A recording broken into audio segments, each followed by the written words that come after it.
Аға, жаңа ана кемпір деген сөзді айтыңызшы, мынау халық білсін. Кемпір деген сөз қайдан шыққан дедіңіз? Алла Тағала Кемпір деп айтуға болмайды жалпы да. Алла Бәрі кемпір деп айтуға Тағала болмайды. ер адамды жер бетінде қожайын ретінде жаратты. Жер бетіне дегі бүкіл жақсылықтардың бәрін адамға бағындырып қойды. Сондықтан ер адамның біздің қоғамдағы орны үлкен. Мысалы, Кемпірді айтыңыз, кемпір. мысалы әйел адам өзінің өмірінде күйеуіне адал қызмет етсе, ғалымдардың айтуынша ол жұмаққа барады. Сондықтан кемпір деген сөзді Кемпір да? пірі жоқ, яғни бойдақ әйел деген сөз. Ойламапты да. Бойдақ әйел деген сөз. Бойдақ әйел деген сөз. Кез келгенге айтуға болмайды. Келген кісіге айтуға болмайды. Сен білмейсің оны. Мына қараңыз. Кем деген кем дүние деп айтады ғой, кем дүние. Пір деген енді қазақта пір деген сөз бар ғой. Кумир деген сияқты ғой.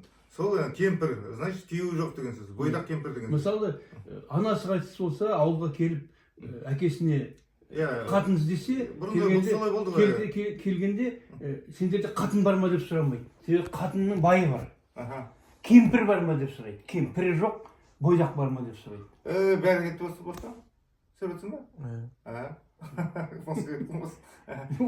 Короче, қартқа кемпір қайтыс жалғыз қалса келгенде кемпір бар ма деп іздейді ауылда. Айтады, 90-да мен қатын деп те айтпайды. кемпір дейді. Пірі жоқ, кемпір іздейді болды. Қатын десе, мысалы, одан қатын байы бар. Сен қатыныңды бермейсің ғой, мен қатынымды бермеймін. Қатын деген сөз байы бар, значит. Қатын деген байы бар. Қатын деген, қатын деп неге айтады? Қатын деп қанның. Ол бір жақсы сөз дейді ғой, жақсы сөз. Ол қанда қатын болады. Қан. Положениесі бар адам ол. Оның қатыны болады. Енді анандай мынандай бұзақы әйелдер болса, оларды әйел дейді.